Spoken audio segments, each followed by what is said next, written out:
You know what? I'm gonna make another Apple video.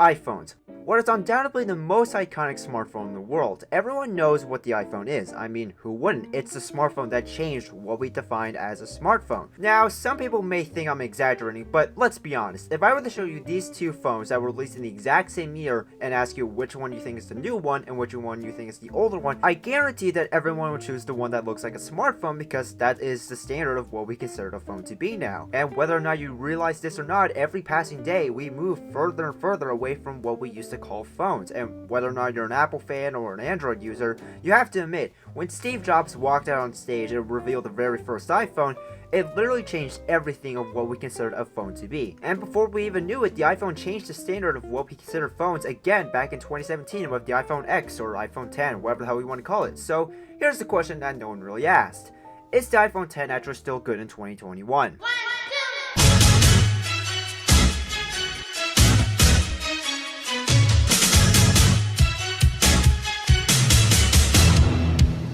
Now, I want you to think back to 2017. The Nintendo Switch was just released, the new 2DS XL was just announced, Naruto ended, and I guess we got another iPhone, I don't know. But what actually happened was a ginormous amount of leaks and rumors about Apple's next and coming up iPhone 8. Yup, not the iPhone 10, because we all know that the number after 7 was 8. 10 minus 8, which equals 10. All the rumors and speculations were pointing to a completely different design for the next iPhone. An iPhone that would have no home button and facial recognition instead of Touch ID, an edge-to-edge display, and a bunch of other crap that I'm too lazy to figure out. It was going to be an iPhone that was going to be completely revolutionary. Here is iPhone 10. Now, unlocking it is as easy as looking at it and swiping up. And, you know, let's try that again.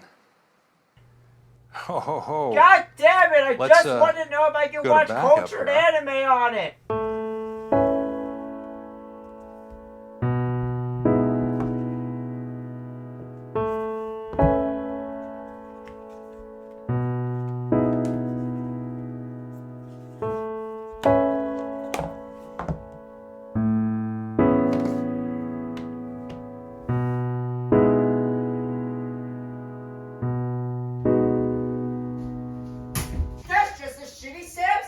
We always had the edge-to-edge display.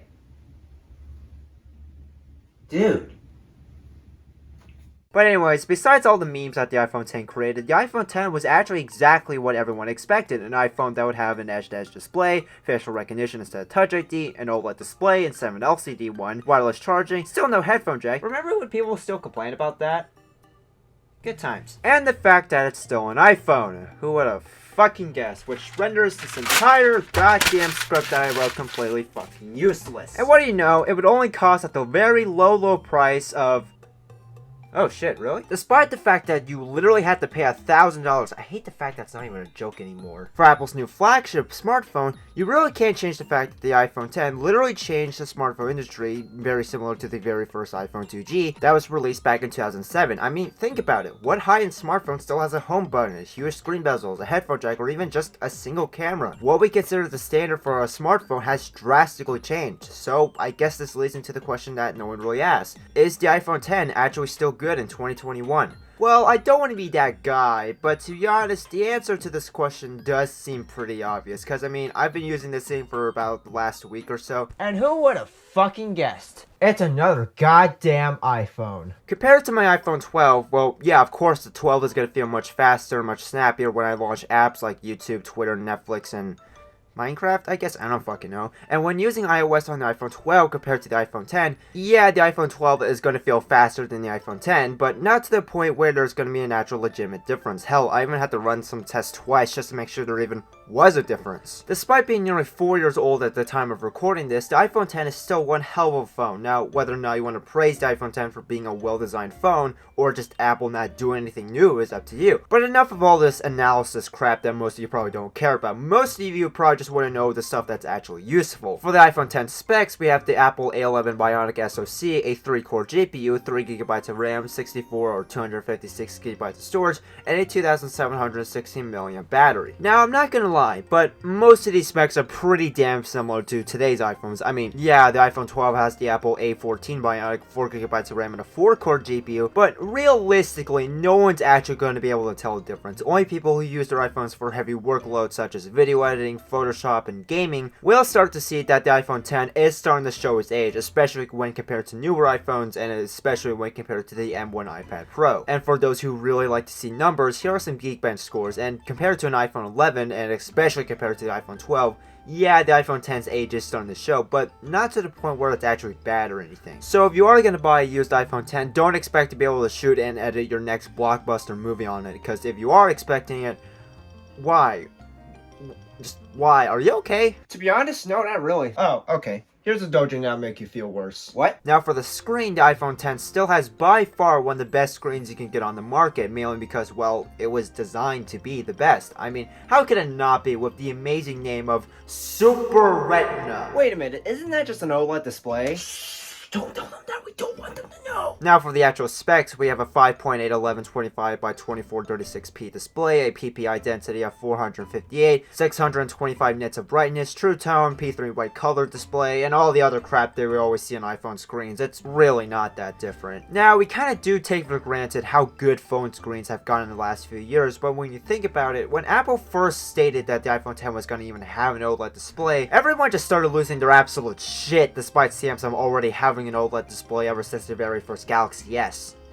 Probably, I think. I really don't know. I only did like 3 minutes of research on Wikipedia, but if I'm wrong, then I'm wrong, I guess. I don't fucking know. But besides all that, any phone that now has an LCD screen is now just considered a low-end phone. But who cares about that? I just want to say, god damn, does the screen just look fucking good. Just, I just want to say, god damn, hentai has never looked so fucking good. What the fuck did I write in the script? But anyways, moving on to the part that most people actually care about, the camera. For the main camera, we have a 12 megapixel f1.8 28mm wide-angle lens and a 12 megapixel f2.452 telephoto lens. And for the front camera, we have a 7 megapixel f2.2 32mm lens. Wait a minute.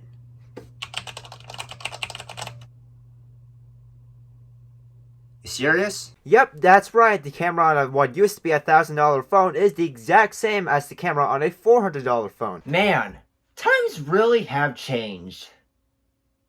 Fuck. So if you ever taken photos or videos from an iPhone SE, iPhone 8, or iPhone 7, it's going to be pretty much the exact same picture quality wise. Now, don't get me wrong, it still looks pretty damn good, but don't go expecting that this is going to be at the same level as a high-end DSLR, mirrorless, or really any kind of high-end camera. It's not going to be that good, but for most people, it's more than enough. So what's it actually like to use this thing in 2021? Well, if you ever used any kind of iPhone, it's pretty much the exact same experience. Now, despite it being nearly 4 years old at this point, iOS 14 actually runs pretty damn smoothly on this thing with next to no lag or issues of any kind. Apps launch right away, scrolling through the home screen feels the same, web browsing as normal as ever, it's all the same. It's literally the exact same thing. And here's the thing with iPhones, despite how old they are, iOS is so well optimized, it can still run perfectly fine on an iPhone that came out nearly half a decade ago. So with iOS 15 on the way, I'm pretty damn sure that this thing can still handle it with next to no issues. So for the price of around $300 used, the iPhone 10 is still definitely worth the money. Now, whether or not you should buy this or a used iPhone XR or a brand new iPhone SE is something that'll take me way too long to explain, and plus I just don't really want to. So for the question that no one really asked, is the iPhone 10 still good in 2021? Well, yeah, it is. Now, whether or not it's going to stay good for the next few years is another question, but I just want to go eat some instant noodles right now, so I'm just going to go ahead and end the video here.